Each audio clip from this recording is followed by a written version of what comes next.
नमस्कार। भारत ने ली अंगड़ाई थी जब आज़ादी की ठानी थी। आज़ादी को हुए सिर्फ साल 75, पर यह सभ्यता बहुत पुरानी थी।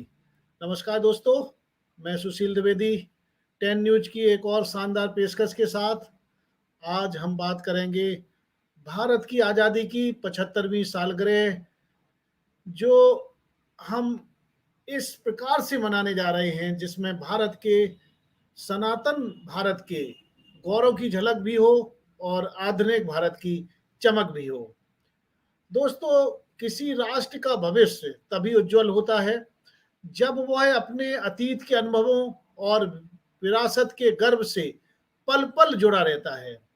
भारत के पास गर्व करने के लिए समृद्ध ऐतिहासिक चेतना और सांस्कृतिक विरासत का अथाह भंडार है। अपनी इसी ऐतिहासिक, सांस्कृतिक, राष्ट्रीय चेतना के साक्षी बनने के लिए प्रधानमंत्री नरेंद्र मोदी साहब ने गुजरात के अहमदाबाद स्थित साबरमती आश्रम से पदयात्रा स्वतंत्रता मार्च को हरी झंडी दी थी और पिछले दिनों हम लोगों ने उस स्वतंत्रता मार्च को देखा। आजादी की 75वीं वर्षगांठ को समर्पित यह स्वतंत्रता मार्च आजादी के अमृत महोत्सव कार्यक्रम के अंतर्गत किया गया और पूरे साल 15 अगस्त 2022 से ये कार्यक्रम शुरू हो गए हैं और लगभग 75 सप्ताह तक चलेंगे, अर्थात 15 अगस्त 2023 तक ये सारे कार्यक्रम चलते रहेंगे। और इस दौरान हम अपने देश के यशस्वी गाथा को आप सब लोगों के सामने पहुंचाएंगे। दोस्तों, ये पूरे कार्यक्रम 75 कार्यक्रम करने का एक मैंने संकल्प लिया है और उसी कड़ी में हम आज आपके साथ दूसरे कार्यक्रम के रूप में जुड़े हुए हैं।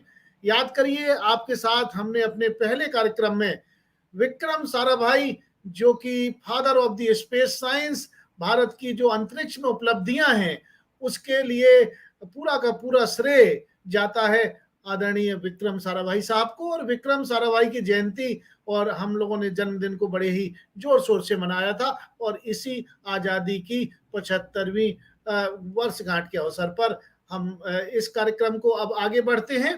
दोस्तों, जैसा कि आप सब लोग जानते हैं कि 1857 का स्वतंत्रता संग्राम, महात्मा गांधी का विदेश से लौटना, देश को सत्याग्रह की ताकत फिर याद दिलाना, लोकमान्य तिलक का पूर्ण स्वराज का आह्वान, नेताजी सुभाष चंद्र बोस के नेतृत्व में आजाद हिंद फौज का दिल्ली मार्च, दिल्ली चलो का नारा आप और हम सब लोग कोई भूल नहीं सकते हैं। और इसी क्रम में आओ कुछ पंक्तियां हम लोग गुनगुनाते हैं। आज नए भारत के समुद्र मंथन में जन जन की भागीदारी है, आजादी के अमृत महोत्सव की बेला में आत्मनिर्भर सेल्फ रिलायंट भारत की तैयारी है। दोस्तों, जी हाँ, जो आज हम आत्मनिर्भर या सेल्फ रिलायंट हैं, इसके पीछे हमारे देश की वैज्ञानिकों की कड़ी मेहनत का नतीजा है। अर्थात हमारे देश को विज्ञान से विकास की तरफ ले जाने में हमारे वैज्ञानिकों का बहुत बड़ा योगदान है। 21वीं सदी में भारत आत्मनिर्भरता की तरफ कदम बढ़ा रहा है। कोरोना काल में यह सारे विश्व के सामने प्रत्यक्ष रूप से सिद्ध भी हो गया है। हम लोगों ने आत्मनिर्भर भारत के मिशन के अंतर्गत न केवल अपनी जरूरत के लिए वैक्सीन बनाई, बल्कि दुनिया के अन्य देशों को भी उनकी जरूरत के लिए हमने एक एक स्वस्थ उदाहरण प्रस्तुत करते हुए उन तक भी वैक्सीन पहुंचाई, जिसने न केवल अपनी अपितु विश्व के अनेक देशों की जनता के स्वास्थ्य रक्षा के लिए भरसक प्रयास किए तथा कोरोना वैक्सीन उपलब्ध हुई। सो भारत की उपलब्धियों को अगर हम गिने तो ये इसे गिनते गिनते कई दिन और कई रात हो जाएंगी, लेकिन मैं नटसेल में एक मुख्य उपलब्धियों के रूप में आज आपसे कुछ बातें करेंगे और फिर हम अगले 75 जो हमारे कार्यक्रम होने हैं, जिनमें से 2 हो चुके हैं, दूसरा कार्यक्रम आपके सामने है और इसके बाद के 73 कार्यक्रमों में हम ये सारी बातें आपसे डिस्कस करेंगे। हम भारतीय हैं दोस्तों, चाहे देश में रहें या फिर विदेश में, हमने अपनी मेहनत से खुद को साबित किया है। हमें गर्व है, हमें अपने संविधान पर गर्व है, अपनी लोकतांत्रिक परंपराओं पर गर्व है। भारत लोकतंत्र की जननी है और आज भी लोकतंत्र को मजबूती देते हुए हमारा देश आगे बढ़ रहा है, और वो भी आत्मनिर्भर भारत की भावना से ओतप्रोत। हमारी विकास यात्रा पूरी दुनिया की विकास यात्रा को गति देने वाली है। और ये अगर पुराना इतिहास देखा जाए तो आप शायद इस बात से पूर्णतः सहमत होंगे कि हम लोगों ने दुनिया के भले के लिए अर्थात वसुधैव कुटुंबकम के लिए बहुत कार्य किए हैं, और अपने देश के साथ साथ हमने दुनिया के लोगों को भी बचाने में मदद की है। और हमारे देश को स्वतंत्र कराने में देश के कोने कोने से कितने ही दलित, आदिवासी महिलाएं और युवाओं ने, जिन्होंने असंख्य तप त्याग किए, आजादी के आंदोलन की इस ज्योति को निरंतर जागृत करने का काम पूर्व, पश्चिम, उत्तर, दक्षिण हर दिशा में, हर क्षेत्र में हमारे संतों, महंतों, आचार्यों ने किया था। और एक प्रकार से भक्ति आंदोलन ने राष्ट्रव्यापी स्वाधीनता आंदोलन की पीठिका तैयार की थी। जब गांधी जी ने दांडी यात्रा की और नमक कानून तोड़ा, उस दौर में नमक भारत की आत्मनिर्भरता का एक प्रतीक था। अंग्रेजों ने भारत में मूल्यों के साथ साथ इस आत्मनिर्भरता पर भी चोट की थी, और ये सब इतिहास गवाह है। खैर, आज हम इन सब बातों को भूल के, और अब हम सभी का सौभाग्य है कि हम आजाद भारत के इस ऐतिहासिक कालखंड के साक्षी बन रहे हैं, जिसमें भारत उन्नति की नई ऊंचाइयों को छू रहा है, ऊंचाइयों की नई परिभाषाओं को गढ़ रहा है। आज का भारत विश्व में अपना नाम अग्रिम पंक्ति में लिखवा चुका है, और हम बहुत जल्दी दुनिया के विश्व गुरु बनने की तरफ जा रहे हैं। हम इस पुण्य भारत पर बापू के चरणों के साथ साथ हम उन सभी स्वतंत्रता संग्राम सेनानियों को श्रद्धा सुमन अर्पित करते हैं, और आज शुरू करते हैं आजादी के अमृत महोत्सव का यह विशेष व्याख्यान। यह व्याख्यान उन लोगों को धन्यवाद देने का प्रयास है जिनके कारण हम स्वतंत्र भारत में सांस ले रहे हैं। यह याद करने का समय है कि स्वतंत्रता को हल्के में नहीं लिया जाना चाहिए। शहीदों ने इसे प्राप्त करने के लिए अपने प्राणों की आहुति दी। कुल मिला के हम अगर कहें तो ये जो आजादी का अमृत महोत्सव है, ये अद्भुत महोत्सव है। भारतीय विज्ञान की प्राचीन परंपरा विश्व की प्राचीनतम वैज्ञानिक परंपराओं में से एक है, और भारत में विज्ञान का उद्भव ईसा से 3000 वर्ष पूर्व हुआ था, तथा इसके बाद हमारे देश में विज्ञान फलता फूलता चला जा रहा है। हड़प्पा तथा मोहनजोदड़ो की खुदाई से प्राप्त सिंधु घाटी के प्रमाणों में वहां के लोगों को की वैज्ञानिक दृष्टि, वैज्ञानिक उपकरणों के प्रयोगों का पता चलता है। कुल मिला के प्राचीन काल में चिकित्सा विज्ञान के क्षेत्र में भी चरक, सुश्रुत और खगोल विज्ञान व गणित के क्षेत्र में आर्यभट्ट, आपने सुना होगा, बारहमेहर आर्यभट्ट द्वितीय, रसायन विज्ञान में नागार्जुन की खोजों का बहुत महत्व है। इनकी खोजों का प्रयोग आज भी किसी न किसी रूप में हो रहा है। आज दोस्तों विज्ञान काफी आगे निकल चुका है, काफी विकसित हो चुका है।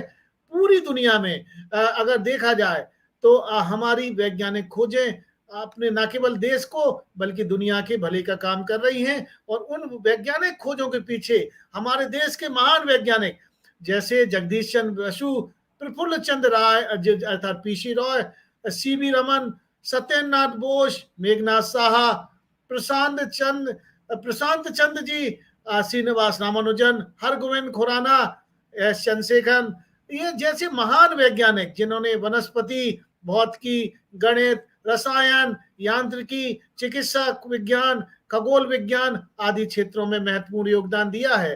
कौन होमी जहांगीर भाभा का नाम भूल सकता है? कौन जयंत नार्लिकर साहब का नाम भूल सकता है? कोई नहीं भूल सकता। इन सब लोगों ने भारतीय विज्ञान को शिखर पर पहुंचाने का बहुत काम किया है। भारतीय विज्ञान का विकास प्राचीन समय में ही हो गया था। अगर यह कहा जाए कि भारतीय विज्ञान की परंपरा दुनिया की प्राचीनतम श्रेष्ठतम परंपराओं में से एक है, तो दोस्तों ये अतिशयोक्ति नहीं होगी। जिस समय यूरोप में घुमक्कर जातियां अपनी बस्तियां बनाना सीख रही थीं, उस समय भारत में सिंधु घाटी के लोग सुनियोजित ढंग से नगर बसाकर रहने लगे थे। उस समय भवन निर्माण, धातु निर्माण, वस्त्र निर्माण, परिवहन जैसी जो मूलभूत जरूरतें होती हैं परिवहन व्यवस्था से लेके ये जितनी भी मूलभूत व्यवस्थाएं थी, इनका बड़े अच्छे से विकसित होके कार्य शुरू हो गया था। आर्यों के साथ भारत में विज्ञान की परंपरा और भी विकसित हुई और उस काल में गणित, ज्योतिषी, रसायन, खगोल, चिकित्सा, धातु आदि क्षेत्रों में विज्ञान ने खूब उन्नति की और विज्ञान की यह परंपरा ईसा के जन्म से लगभग 2000 वर्ष पूर्व से शुरू होके ईसा के जन्म के बाद लगभग 11वीं सदी तक काफी उन्नत अवस्था में रही। इस बीच आर्यभट्ट, बारहमेहर, ब्रह्मगुप्त, बोधायन, चरक, सुश्रुत, नागार्जुन, कणाद से लेके सवाई जयसिंह तक वैज्ञानिकों की एक लंबी परंपरा विकसित हुई और हम उनके द्वारा किए गए नवाचार आविष्कार से लाभान्वित हुए। जैसे जैसे हमारा आगे का युग आया, अर्थात वैदिक युग की हम बात करें, वैदिक युग की विशिष्ट उपलब्धि चिकित्सा विज्ञान के क्षेत्र में रही। मानव शरीर के सूक्ष्म अध्ययन के लिए वे प्राय विच्छेदन, जिसे हम पोस्टमार्टम कहते हैं, प्रक्रिया का पूर्व में कुशलता से भारतीय उपयोग करते थे। हमारे देश का जड़ी बूटी सिस्टम, जड़ी बूटियों के द्वारा उपचार करना, औषधियों के गुणों के बारे में लोगों को विशद ज्ञान था। तत्कालीन चिकित्सक स्नायु तंत्र और रीढ़ की हड्डी के महत्व से भली भांति परिचित थे। मौसम परिवर्तन, शरीर में माइक्रोब अर्थात सूक्ष्म जीवों की उपस्थिति तथा रोग पैदा करने वाले आनुवांशिक कारकों आदि के सिद्धांतों को वहां से मान्यता प्राप्त थी। हमने दुनिया को आयुर्वेद चिकित्सा पद्धति दी, जो कि एक जीवन के अच्छे ढंग से जीने की एक कला सिखाती है। हमने दुनिया को योग दिया, जो योग हमें और आपको रोगों से दूर रखता है और हमें और आपको स्वस्थ बनाए रखने में मदद करता है। हम लोगों ने दुनिया को जड़ी बूटियों के द्वारा, जो जड़ी बूटियों की मांग है, जड़ी बूटियों की मांग को ही नहीं पूरा किया, बल्कि जड़ी बूटियों के द्वारा हम कैसे रोग को सही कर सकते हैं, वनस्पतियों, जंतुओं के बाह्य तथा आंतरिक संरचनाओं के अध्ययन भी किए। और कृषि के क्षेत्र में मिट्टी की उर्वरक क्षमता बढ़ाने के लिए फसल चक्र की पद्धति पुराने समय में वैदिक काल में भी अपनाई जाती थी कि अगर एक साल हम अनाज वाली फसलें उगाते हैं तो जमीन की उर्वरक क्षमता कम हो जाती है, तो हमें दूसरी साल दलहनी फसलों को उगाना चाहिए। तो इस प्रकार की जो एक वैज्ञानिक, आज विज्ञान के द्वारा ये सारी बातें प्रूव हो चुकी हैं, लेकिन ये हजारों लाखों साल पहले हमारे देश के पुरातन प्राचीन वैज्ञानिकों को ये पता था और वो फसल चक्र को अपनाते थे। तो कुल मिला के भारत में वैज्ञानिक प्रगति का स्वर्ण काल ईसा से पूर्व 4वीं शताब्दी से लेके ईसा के बाद 6वीं या 7वीं शताब्दी तक रहा, जिसमें हमने मेटलर्जी जैसे धातु कर्म, भौतिकी, फिजिक्स, केमिस्ट्री, रसायन शास्त्र जैसे विज्ञानों का विकास भी इस युग में हुआ और भारत में बहुत तेजी के साथ बढ़ा। मौर्य काल में युद्ध के लिए अस्त्र शस्त्र और डिफेंस साइंस का विकास हुआ।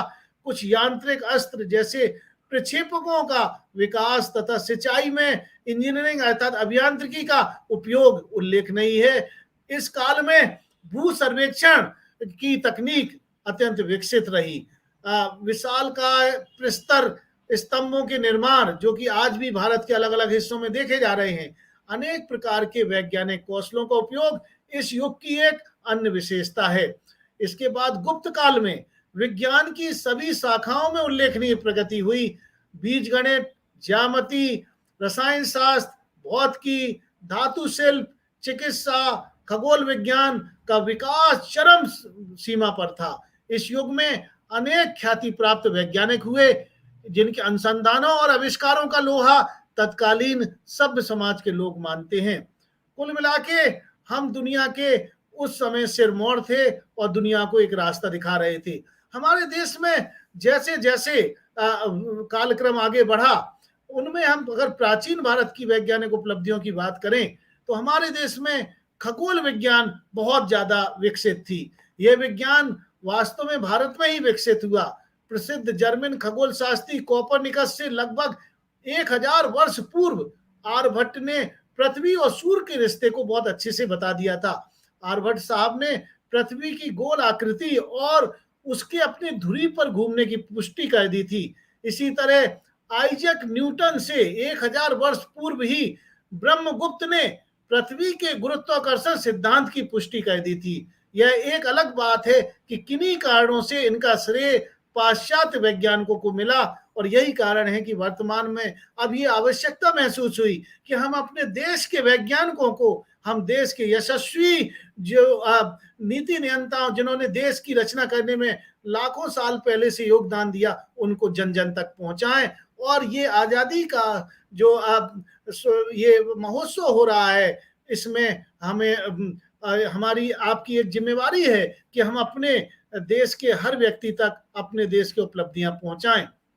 भारतीय खगोल विज्ञान का उद्भव वेदों से माना जाता है। वैदिक कालीन भारतीय धर्मशास्त्र अगर देखे जाए तो हमारे लोग पढ़ते थे, अर्थात हमारे देश के लोग धर्म प्राण व्यक्ति थे, और वो अपने यज्ञ तथा अन्य धार्मिक अनुसंधान ग्रहों की स्थिति देखकर तथा शुभ लग्न देखकर किया करते थे। शुभ लग्न आज भी देखे जाते हैं। शादी विवाह या कोई भी ऐसे कार्य होते हैं तो हम लोग ज्योतिष शास्त्र के द्वारा खगोल शास्त्र के साथ जोड़ के शुभ लग्न जानने की कोशिश करते हैं। अगर शुभ लग्न जानने के लिए पुराने समय में खगोल विज्ञान का विकास किया गया। वैदिक आर्य सूर्य की उत्तरायण और दक्षिणायन गति से परिचित थे। वैदिक कालीन खगोल विज्ञान का एकमात्र ग्रंथ वेदांग ज्योतिष है, और इसकी रचना लगध नामक ऋषि ने ईसा से लगभग 100 वर्ष पूर्व की थी। महाभारत में भी खगोल विज्ञान से संबंधित जानकारी मिलती है। महाभारत में चंद्र ग्रहण और सूर्य ग्रहण की चर्चा है। आपने देखा होगा महाभारत के दौरान ऐसी घटनाएं हुई हैं। तो इस काल के लोगों को ज्ञात था कि ग्रहण केवल अमावस्या और पूर्णिमा को ही लग सकते हैं। इस काल के लोगों का ग्रहों के विषय में भी अच्छा ज्ञान था। वेदांग ज्योतिष के बाद लगभग 1000 वर्षों तक खगोल विज्ञान का फिर कोई ग्रंथ नहीं मिलता। 5वीं शताब्दी में आर्यभट्ट ने सर्वप्रथम लोगों को बताया कि पृथ्वी गोल है और यह अपनी धुरी पर चक्कर लगाती है। उन्होंने पृथ्वी के आकार, गति और परिधि, डायमीटर और सरकमफेरेंस का अनुमान भी लगाया। आर्यभट्ट ने सूर्य और चंद्र ग्रहण के सही कारणों का पता लगाया। उनके अनुसार चंद्रमा और पृथ्वी की परछाई पड़ने से ग्रहण लगता है। चंद्रमा में अपना चूंकि प्रकाश नहीं है, यह सूर्य के प्रकाश से प्रकाशित है। इसी प्रकार आर्यभट्ट ने राहु केतु द्वारा जो सूर्य और चंद्र ग्रहण के सही कारणों का पता लगाया। उनके अनुसार चंद्रमा और पृथ्वी की परछाई पड़ने से ग्रहण लगता है। और अगर हम कहें कि चंद्रमा में चूंकि अपना खुद का प्रकाश नहीं है, इसलिए ये ग्रहण होता है। तो ये जो चंद्र ग्रहण और सूर्य ग्रहण, ये 5वीं शताब्दी में आर्यभट्ट ने सब लोगों को इसके बारे में बहुत अच्छे से वैज्ञानिक दृष्टिकोण के साथ बताया था। इसी प्रकार आर्यभट्ट ने राहु केतु के द्वारा सूर्य और चंद्र को ग्रास लेने के सिद्धांत का खंडन किया था। जो हमारी मान्यता है उसको उन्होंने वैज्ञानिक रूप से खंडन किया था और ग्रहण का सही वैज्ञानिक सिद्धांत प्रतिपादित किया था। आर्यभट्ट ने आर्यभट्टीय तथा आर्य सिद्धांत नामक ग्रंथों की रचना की थी। आर्यभट्ट के बाद 6वीं शताब्दी में बारहमेहर नाम के खगोल वैज्ञानिक हुए। विज्ञान के इतिहास में वो प्रथम व्यक्ति थे जिन्होंने कहा कि कोई ऐसी शक्ति है जो वस्तुओं को धरातल से बांधे रखती है, जमीन से बांधे रखती है, और आज इसी शक्ति को गुरुत्वाकर्षण अर्थात ग्रेविटेशन कहते हैं। बारहमेहर का कहना था कि पृथ्वी गोल है जिसके धरातल पर पहाड़, नदियां, पेड़ पौधे आदि चीजें फैली हुई हैं। पंच सिद्धांतिका और सूर्य सिद्धांत उनकी खगोल विज्ञान संबंधी पुस्तकें हैं। इनके अतिरिक्त बारहमेहर ने बृहद संहिता और बृहद जातक नामक पुस्तकें भी लिखी हुई हैं। इसके बाद हम अगर देखें तो भारतीय खगोल विज्ञान में ब्रह्मगुप्त का नाम भी बहुत महत्वपूर्ण है।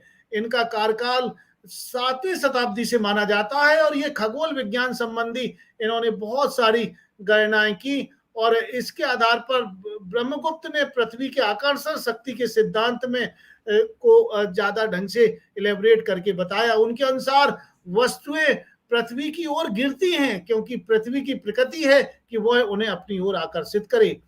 ब्रह्मगुप्त के बाद खगोल विज्ञान में भास्कराचार्य का विशिष्ट योगदान है। उनका समय 12वीं शताब्दी था। वो गणित के प्रकांड पंडित थे। उन्होंने सिद्धांत शिरोमणि और कणर कुतूहल नामक 2 ग्रंथों की रचना की थी। खगोलविद के रूप में भास्कराचार्य अपनी तात्कालिक गति की अवधारणा के लिए प्रसिद्ध थे। उससे खगोल वैज्ञानिकों को ग्रहों की गति का सही ढंग से एक पता करने में मदद मिलती थी। भास्कराचार्य ने बताया कि अगर हम एक गोले की सतह और उसके घनफल को निकालने के लिए जर्मन ज्योतिर्विद केपलर के नियम का पूर्वाभास कर लिया था, और दूसरे उन्होंने 17वीं शताब्दी में जन्मे आइजैक न्यूटन से लगभग 500 वर्ष पूर्व गुरुत्वाकर्षण सिद्धांत का प्रतिपादन कर दिया था। कुल मिला के लेकिन दुर्भाग्यपूर्ण ढंग से जो श्रेय हैं वो पश्चिम के वैज्ञानिक ले गए, और इस कारण हम लोग खगोल विज्ञान में हमारे वैज्ञानिकों का पूरे दुनिया में जो हमारे प्राचीन ऋषि मुनि के रूप में जो वैज्ञानिक हुए, उन्होंने इतनी अच्छी अच्छी खोजें की, वो लोगों तक पहुंची, लेकिन हम उसको पूरी दुनिया में नहीं भेज पाए, और इसके कारण हम देखे कि इसका श्रेय पश्चिम के वैज्ञानिकों के पास पहुंच गया। तो कुल मिला के अगर हम बात करें गणित की, तो अधिकतर खोज और आविष्कार जिन पर आज यूरोप को इतना गर्व है, एक विकसित हम कहें मैथमेटिक्स या गणितीय पद्धति के बिना असंभव था, और यह पद्धति भी भारत की ही देन है। अगर हम करें कि यूरोप भारी भरकम रोमन अंकों के बंधन में जकड़ा रहता अगर भारतीय उसमें योगदान न करते। नई पद्धति को खोज निकालने वाला पहला अज्ञात व्यक्ति भारत का पुत्र था। मध्ययुगीन भारतीय जो गणितज्ञ हैं, जैसे ब्रह्मगुप्त जिन्होंने 7वीं शताब्दी में काम किया, महावीर जिन्होंने 9वीं शताब्दी में काम किया, और भास्कर जिन्होंने 12वीं शताब्दी में काम किया, ने ऐसी कई खोजें की जिनसे पुनर्जागरण काल या इसके बाद तक यूरोप भी परिचित नहीं था। अर्थात इसमें कोई मतभेद नहीं है दोस्तों कि भारत में गणित की उच्च कोटि की परंपरा थी, चाहे वो अंक गणित हो, चाहे वो ज्यामिति हो, चाहे वो त्रिकोणमिति हो, चाहे वो बीज गणित हो। अंक गणित की अगर हम बात करें तो हमारे भारत के वैज्ञानिकों ने हड़प्पा कालीन संस्कृति के दौरान अंकों और संख्याओं से परिचय करा दिया, और इस युग की लिपि के रूप में अब तक ना पढ़े जा सकने के कारण हम कह सकते हैं कि जो हमारे जो देश के वैज्ञानिकों ने शून्य को का आविष्कार किया, शून्य को किसी संख्या से घटाने या उसमें जोड़ने पर उस संख्या पर कोई प्रभाव नहीं पड़ता, ये बताया। शून्य से किसी संख्या का गुणनफल भी शून्य होता है, ये भी बताया। किसी संख्या को शून्य से विभाजित करने पर उसका परिणाम अनंत होता है, ये भी बताया। उन्होंने यह गलत कहा कि शून्य से विभाजित करो तो परिणाम शून्य होता है, क्योंकि आज हम जानते हैं कि यह अनंत की अवधारणा ही है जो जो हमें कहीं ना कहीं से प्रेरित करती है। तो कुल मिला के हमारे देश में विज्ञान की एक अद्भुत, एक कहते हैं विकसित परंपरा थी, और उस परंपरा के आधार पर हमने दुनिया को बहुत सारी चीजें दी। अगर हम बात करें विज्ञान में और गणित की बात हम जैसा कि कर रहे थे, तो इसमें अगर हम बात करें तो अंक गणित में हमारा, चूंकि हमने दुनिया को शून्य और शून्य के से संबंधित तमाम गणनाओं को लोगों को बताया। ऐसे ही अगर हम देखें कि अगर शून्य से विभाजित करें किसी भी संख्या को तो उसका जो परिणाम शून्य होता है, और आज हम जानते हैं कि यह अनंत की संख्या होती है। अब यह निर्विवाद रूप से सिद्ध हो गया है कि संख्याओं को, संसार को संख्याएं लिखने का आधुनिक प्रणाली भारत ने दी। अगर हम ज्यामिति की बात करें तो ज्यामिति का ज्ञान हड़प्पा कालीन संस्कृति के लोगों को था। ईंटों की आकृति, भवनों की आकृति, सड़कों का समकोण पर काटना, ये सब चीजें हमें आपको बता रही हैं कि उस समय हमें ज्यामिति का ज्ञान था। वैदिक काल में आर्य यज्ञ की वेदियों को बनाने के लिए ज्यामिति के ज्ञान का उपयोग करते थे। अगर हम देखें, अगर पुराने समय में, तो आर्यभट्ट ने वृत्त की परिधि और व्यास के अनुपात, पाई का मान 3.14 स्थापित किया था। उन्होंने पहली बार कहा कि पाई का यह मान सन्निकट मान है, आसपास का मान है। ऐसे ही त्रिकोणमिति की अगर हम बात करें, तो त्रिकोणमिति के क्षेत्र में भारतीयों ने जो काम किया है वह अनुपमेय और मौलिक है। उन्होंने जो हमारे भारतीय हैं, चाहे वो और जो भी प्राचीन वैज्ञानिक हैं, उन्होंने ज्या, कॉटेज ज्या तथा उत्क्रम ज्या का आविष्कार किया। बराहमेहर कृत सूर्य सिद्धांत जो 6वीं शताब्दी में लिखा गया, में त्रिकोणमिति का जो विवरण है उसका ज्ञान यूरोप की ब्रिक्स के द्वारा 16वीं शताब्दी में मिला।